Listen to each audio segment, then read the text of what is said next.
Jiu-Jitsu não é mais o suficiente. Só que o Makhachev, ele é um ponto fora da curva. Pra mim, ele superou o Khabib, com certeza. Eu não consigo ver a vitória do Carlos Prates em nenhum cenário, tá?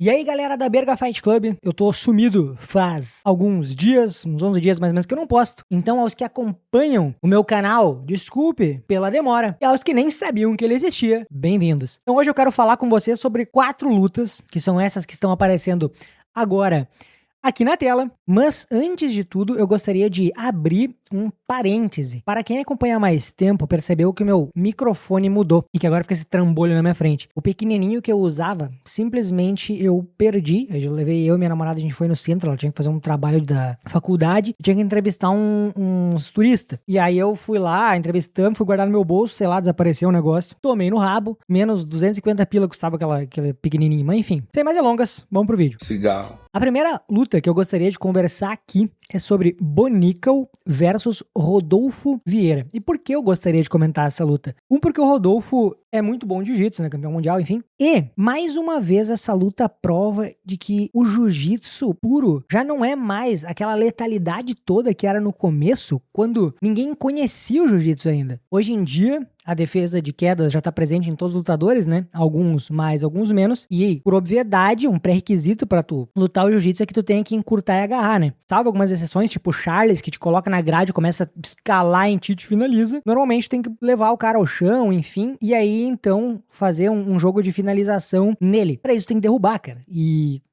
nesse caso ainda, os caras meteram ele contra o Bonickel, que é extremamente condecorado no wrestling nos Estados Unidos, né? Um jogo horrível pro Rodolfo ali, porque ele não ia conseguir ganhar. Dito isso, a trocação deles seria o diferencial, uma vez que a luta não ia pro chão. O Bonickel não é retardado. E aí, infelizmente, o Rodolfo Vieira tinha uma trocação inferior ao Bonickel e acabou perdendo. Este que evoluiu muito da sua última luta, né? Agora, o Rodolfão, se for ver, ele é um cara que sempre obliterou os adversários no jiu-jitsu, né? Só que agora, no MMA, o nível de frustração é grande, porque o adversário nunca vai topar ir pro chão contigo se ele não quiser. Já no jiu-jitsu é meio que obrigatório, uma hora tu vai estar no chão, né? E aí imagina que tu tenta entrar, o cara defende queda, senta a mão na tua boca, ele já tava com um corte grande abaixo do olho esquerdo, se não me engano. Então tu ali tomando porrada, tomando mão, cara, e tu chute, e tu não consegue derrubar o cara, e aí o teu gás vai, tu tá cortado. Dava pra ver que ele tava extremamente abatido quando o Sucupira falava com ele, tentava, vamos dar, vambora, tentando animar ele e buscando essa fome por competir. E o Rodolfo Vieira, ele, sei lá, que ele tava abatido, ele não tava com essa chama, né? Talvez porque já foi campeão mundial 300 milhões de vezes, então já tá satisfeito aquela sede de ser campeão. Então essa carreira no MMA, ela é um bônus, né? Um plus. Então ele não necessariamente vai ter aquela fome que ele tinha quando ele nunca tinha conquistado nada no universo da luta. Dito isso, eu acho que ele não é um cara que vai durar no MMA. Ele acha que ele é um cara que vai se frustrar ali, a galera vai defender uma luta ou outra e ele vai desistir, vai parar, porque acredito eu que ele não precisa tanto de dinheiro assim, ele já é condecorado. Ele é um cara que, se for dar um seminário na Arábia, por exemplo, vai lavar os bolsos de dinheiro, mas eu quero muito estar errado e que ele continue lutando, que ele evolua e melhore o wrestling ali pra derrubar, né? E a trocação também, e vira um baita lutador de MMA. Todas essas considerações feitas, jiu-jitsu puro não é mais o suficiente. Próxima luta. Cigarro. Leon Edwards versus Carlos Cigarro. Prates. Uma luta muito boa. Carlão largou uma canhota lá, largou o Edwards babando, podre, emplacou mais uma vitória. É muito legal de assistir, dá show. Aquela hora que o Edwards tava batendo na cara dele, ele fazendo cara de tédio, né? Icônico, acho que todo mundo viu, né? Repercutiu bastante nas redes sociais. Então, primeiro round ali, dá uma trocaçãozinha, Edwards derruba. No segundo round, o Leon Edwards tenta propor a mesma coisa. Carlos vai lançando aquelas joelhadas duras que a gente já viu que derruba a galera seca na boca do estômago ali do Leon Edwards, vai metendo um chutinho na perna, e quando o Edwards se distrai, bam, aquela canhota que vem lá de Santa Catarina, de um lado do tatame até o outro, e dá no meio do cara. Cara, que envergadura o louco tem, velho. O cara tá do outro lado do ringue te dando mão, né, cara? Deve ser horrível enfrentar o Carlos Prates, né? Cara com muita envergadura, cara, muito, sei lá, ossudo, não sei a palavra exata pra isso, mas onde pega, machuca. Enfim, quanto à performance dele, sensacional, nada a se dizer. O Carlos Prates é um dos melhores, se não o melhor fighting nerd, na minha visão, né? E dito isso, até porque os outros seguem tudo na regra e o Carlos Prates tá, foda-se, cachaça, trago, pinga, puta, revoada. Então, é um cara que tá nerfado, né? Tá com um debuff de péssimos hábitos. Cigarro. E ainda assim consegue desempenhar tão bem no mais alto nível contra adversários que seguem à risca o planejamento, né? O meu adendo é, ele pediu o cinturão, mas a gente vai falar sobre isso depois. Então fica nesse vídeo até o final que a gente vai debater sobre isso, beleza? Próxima luta. Cigarro. Zhang Weili versus Valentina Shevchenko. Nós temos de um lado a tratorzinho Weili e do outro lado a 17 vezes campeã mundial Valentina Shevchenko. Inclusive, a roupa da Valentina Shevchenko, muito legal, aquele tigre com aquele verde, ficou muito bonito. Nada a ver, mas enfim, um detalhe que eu gostaria de comentar. A luta, quando ela começou, eu reparei algo muito interessante, cara. A Zhang Weili ali pulando, ciscando, e mãozinha no ar e tal, e a Shevchenko extremamente estática e parada. Ela não saltitava na ponta do pé, não tentava medir distância, nada. Ela tava ali parada, olhando fixa como literalmente um tigre olha a sua presa antes de dar o bote. Creio que estava fazendo isso para economizar energia, né? Visto que a Weili tem muito gás e a luta era por título, logo, seriam 5 rounds, 25 minutos de pancadaria. Então ela quis se poupar. Enquanto a Weili tacava uns golpes no vento, assim, meio que ia ciscando e pá, entrava, botar uma sequencinha, a Shevchenko, ela só batia quando ela sabia que ia pegar. Ainda que alguns golpes passassem no vento, não era a intenção dela. A intenção dela era sempre bater pra pegar. Os golpes no corpo, além daquela joelhada, né, que ela botou e a Weili chegou a sentar no chão de tão forte que pegou de encontro, ela veio trazendo ela, quando ela veio correndo, se escorou na grade, bau, de volta. Ela é a experiência dela, cara, usando a grade, a movimentação da Weili contra a própria. Bom, não é 17 vezes campeã mundial à toa, né, cara? É um talento simplesmente fora da curva. Teve um chute também, cara, que eu gostei, cara. Não lembro o exato round. Mas, cara, ela meteu uma bomba que nem tava com aquele microfone que é a captação pra ouvir os estralos das pancadas da luta, né? Tava meio que a plateia, o ruído mais alto, e ainda assim deu pra ouvir o estralo extremamente alto. Imagina a força da pancada. Como a Weili não caiu depois daquele chute, cara? Eu não sei. Porque o estralo foi violento. Mas a luta se decorreu mais no quesito agarrado, né? Então todas os engages, né, que a Weili deu, ela não arranjou nada, cara. A Shevchenko simplesmente era mais forte, girava ela com facilidade, derrubava e mostrou quem manda ali, né? Ela tinha muita imposição física acima da Weili. E aí ficava naquele jogo por cima, controlando e pontuando. Afinal, ela queria título e tava nem aí pra dar show. Mas, ainda assim, uma boa luta. Acho que desafiou a Natália Silva. Então, vamos ver o que vai acontecer. Eu não sou muito fã dessa luta de controle, tá? De ficar batendo por cima, eu acho bem chato na real, mas enfim, uma baita campeã. Cigarro. Jack Della Maddalena versus Islam Makhachev. Muito bafafá, muita coisa foi discutida antes da luta, né? Falando que ele tinha uma boa defesa de quedas e afins.